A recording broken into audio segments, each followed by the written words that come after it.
2021년에 우리 교회 표현은 말씀을 따라였습니다. 2022년의 표현은 성령을 따라 행하라 이렇게 정했습니다. 가만 생각해 보니까 엄밀히 따져 보면 같은 말이에요. 그죠? 말씀을 따라가는 거나 성령을 따라가는 거나 결국은 같은 말입니다. 요한복음 1장 1절에 보면 태초에 말씀이 계시니라 이 말씀이 하나님과 함께 하셨으니 이 말씀은 곧 하나님이시라 말씀하셨어요. 하나님의 말씀을 따르는 것이 곧 성령을 따르는 것이고요. 성령을 따르는 것이 곧 하나님의 말씀을 따라가는 것입니다. 새롭게 시작된 2022년 하나님 말씀 따라 하나님의 성령 따라 부지런히 하나님과 동행하는 저와 여러분이 되어지기를 예수님의 이름으로 축복합니다. 우리 한 번 더 인사하죠. 옆에 좌우에 앞뒤 좌우에 성령 따라갑시다. 시작. 아멘. 네, 성령 따라갑시다. 네, 성령님 따라가면 하나님을 따라가면 되는 거죠. 갈라디아 교회가 개척된 것은 사도 바울의 1차 전도 여행 때 갈라디아라고 하는 이 교회가 개척이 됐습니다. 사도 바울이 어디서부터 이제 전도 여행을 시작했냐면요. 안디옥에서 출발해 가지고 실루기와 이렇게 쭉 지나서 버가로 지나서 이렇게 뭐 이렇게 되게 지명이 우리나라 지명이 아니기 때문에 약간 어려워요. 이렇게 해서 이제 이렇게 1차 전도 여행을 갔다 왔는데 갔다 오고 나서 요 지역에 갈라디아 교회가 세워져요. 여기를 왜 갈라디아 교회라고 하냐? 요 지역이 갈라디아라는 지역이에요. 지역 이름이. 예를 들면 광주니까 광주 교회, 뭐 부산이면 부산 교회 하는 것처럼 갈라디아 지역에 세워진 교회이기 때문에 갈라디아 교회 이렇게 이야기하는 겁니다. 이 갈라디아서를 기록한 것은 사도 바울의 2차 전도 여행 때 고린도에서 이 갈라디아서를 쓰게 돼요. 2차 전도 여행은 이렇게 지나가면서 이 갈라디아 교회를 한 번 더 거칩니다. 한 번 더 거치고 그리고 다시 이제 에베소로 여기서 가려다가 에베소 막아서 못 가고 또 이렇게 쭉 갔다가 이 아덴에서 고린도에 도착했는데 고린도에서 저 데살로니가에 뭐가 문제가 생겼다 이런 얘기를 듣죠. 그래서 데살로니가 전후서를 편지를 쓰는 거예요. 그리고 이 고린도에서 갈라디아 교회에 편지를 보내는 겁니다. 그게 지금 이 갈라디아서라는 편지예요. 여기서 편지를 썼다는 것은 뭔가 문제가 있으니까 쓴 거죠. 둘 중에 하나겠죠. 너무 잘하고 있어서 격려하기 위해서 썼든지 아니면 뭔가 문제가 있으니까 그 문제를 수정해 주기 위해서 편지를 쓰고 있는 것입니다.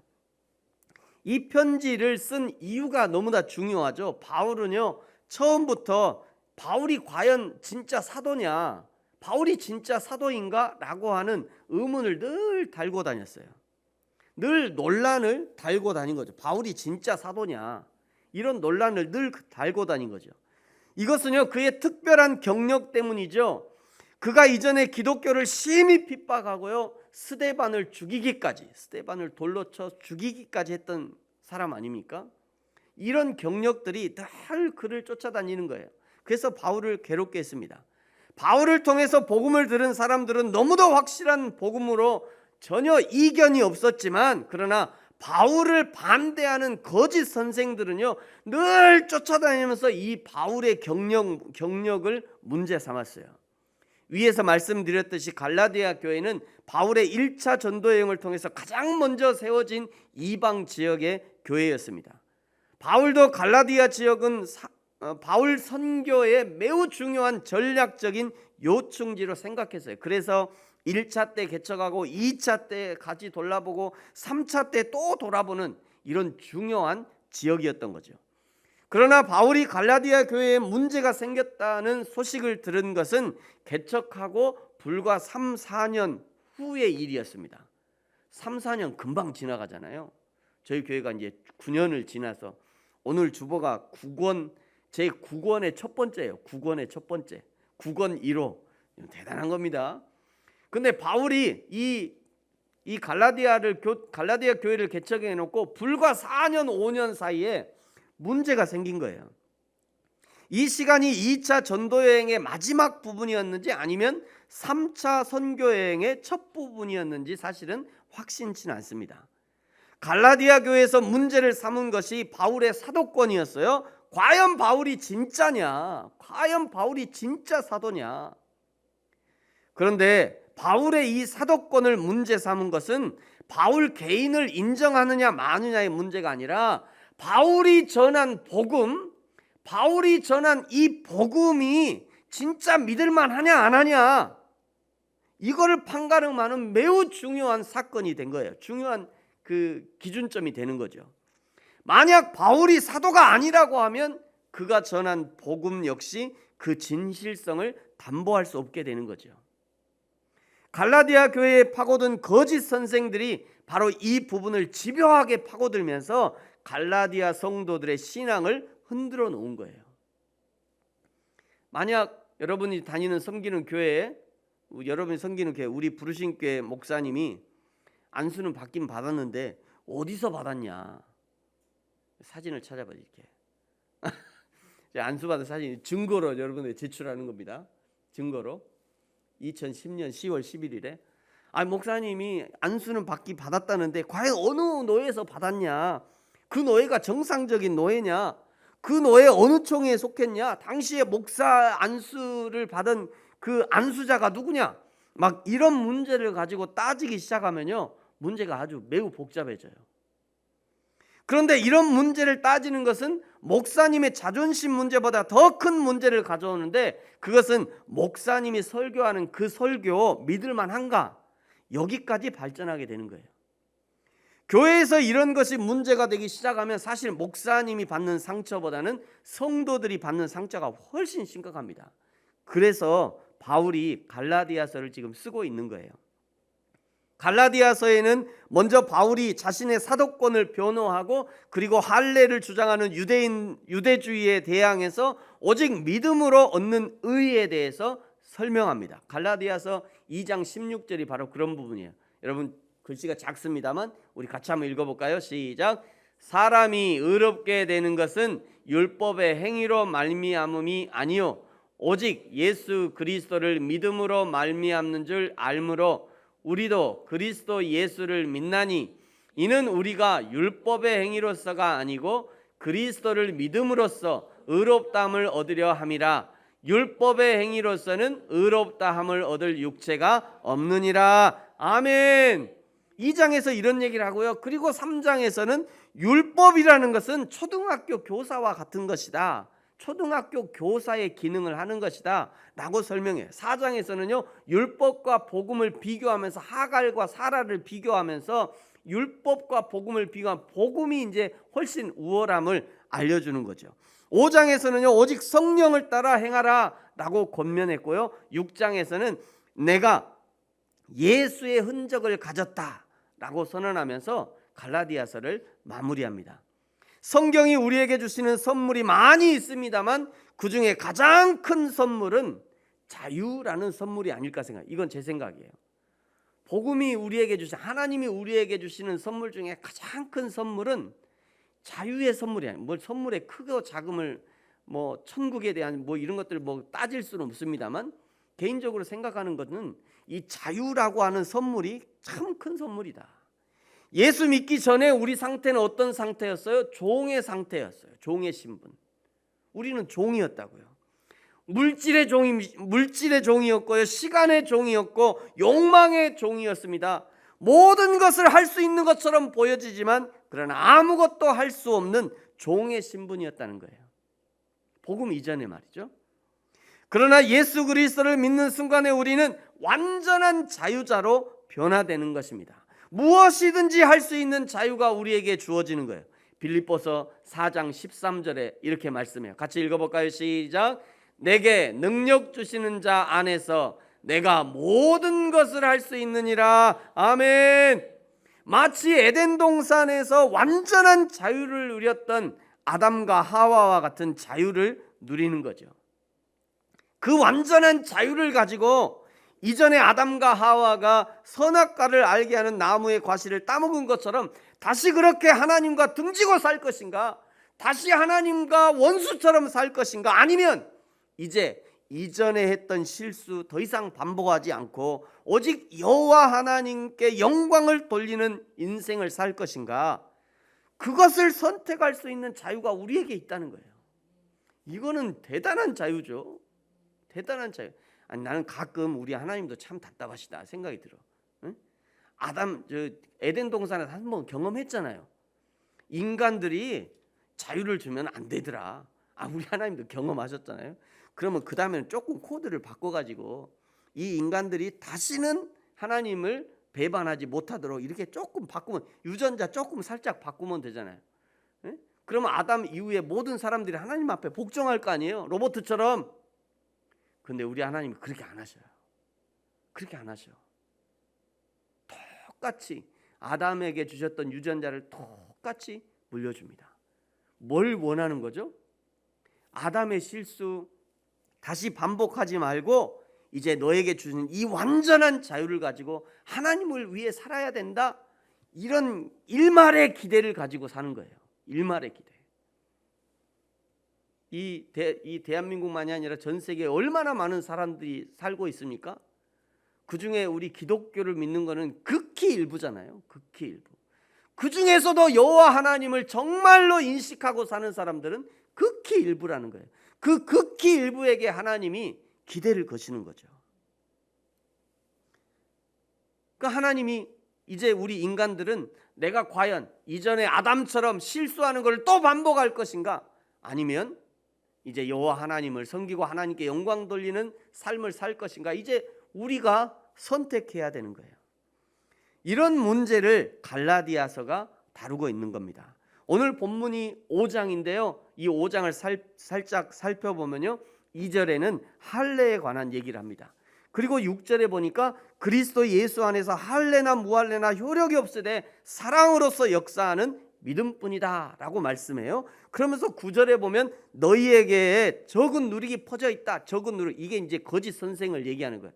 너희에게 적은 누룩이, 아주 작은 누룩이 너희에게 퍼져 있어. 10절에 보니까 너희가 아무 다른 마음을 품지 말 것을 권면합니다. 자꾸 다른 마음을 품으려고 하는데 너희가 다른 마음 품지 마라, 이렇게 권면하는 거예요. 여기 다른 마음이 누룩인 거예요. 다른 마음이 누룩이에요.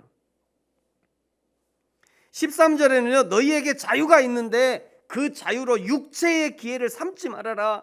하나님이 주신 자유로 육체의 기회를 삼으려고 하는 것, 그것이 누룩인 거예요. 그것이 누룩이에요.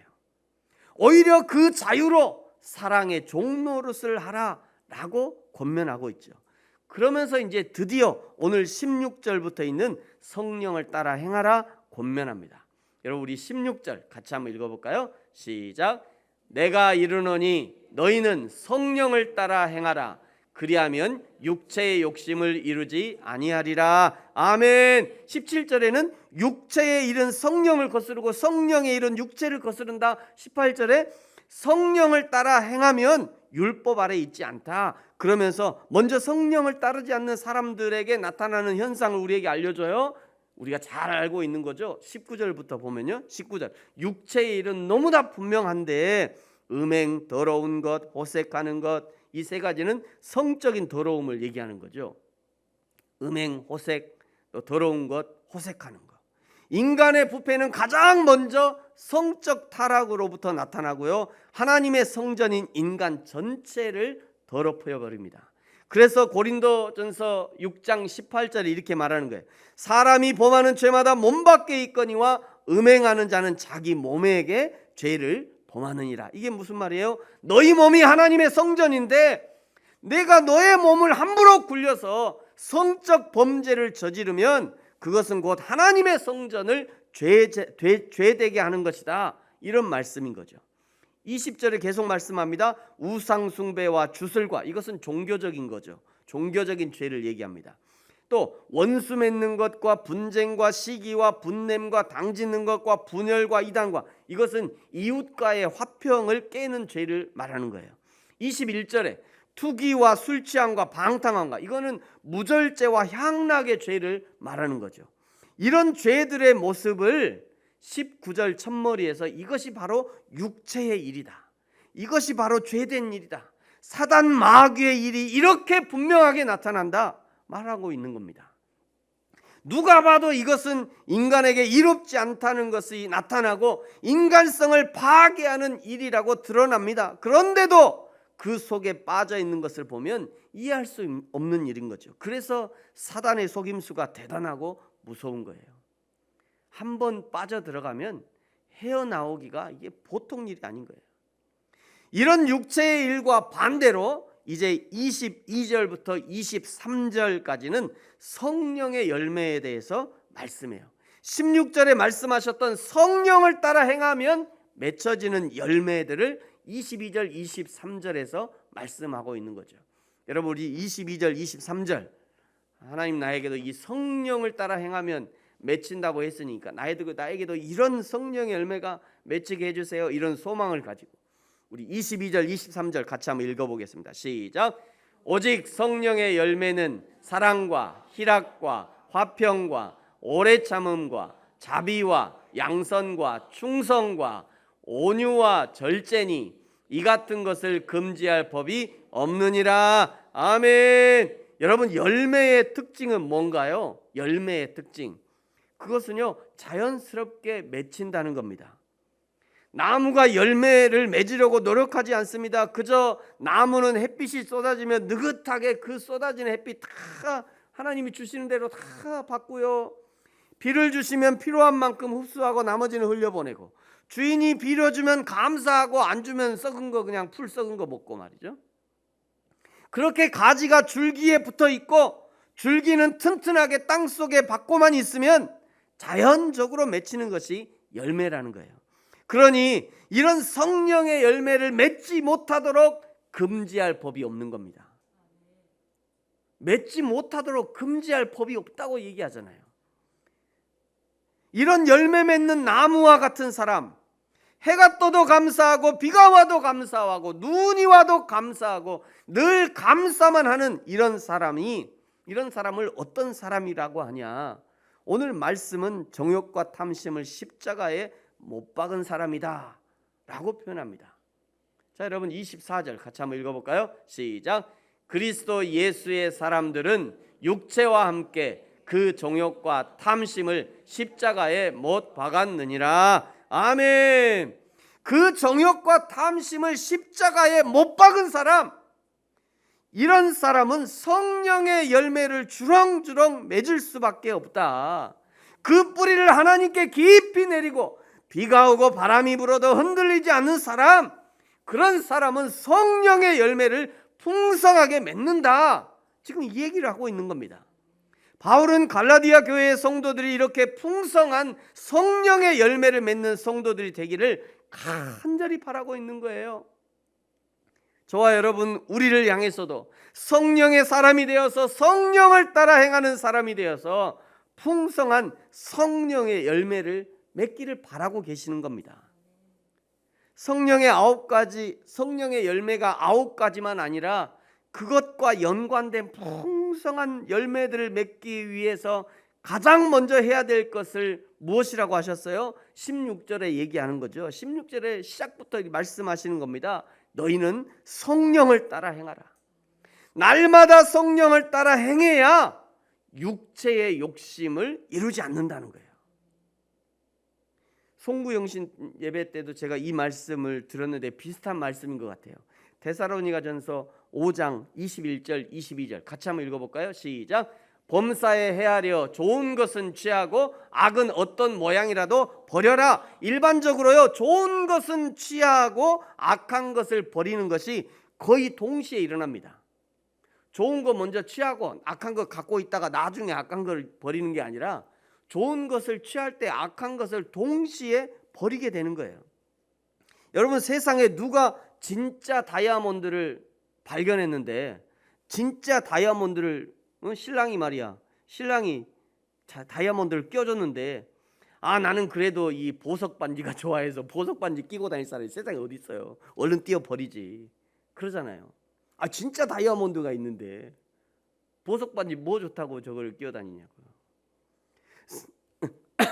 세상에 누가 진짜 진주 목걸이를 구입했는데 3억 원짜리래요. 진짜 진주 목걸이. 진짜 진주 목걸이를 발견했는데 구입했는데 여전히 가짜 진주 목걸이 두 줄에 14,000원짜리 저런 걸 누가 차고 다니냐고요. 얼른 벗어서 버려버리지. 마찬가지라는 거예요. 항상 기뻐하기 위해서 슬픔으로 우리를 끌고 가려 하는 이 악한 사단 마귀의 계획을 계속 버려야 되는 겁니다. 계속 동시에 쉬지 말고 기도하기 위해서 계속해서 동시에 기도할 틈을 주지 않는 이 분주함을 버려야 되는 거예요. 분주함을.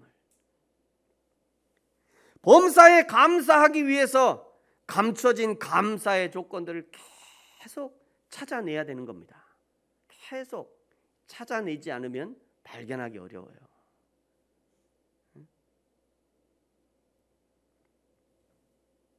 그래야 육체의 욕심에 빠져 있지 않을 수 있는 것이고요. 그래야 성령의 열매를 주렁주렁 맺을 수 있는 것입니다.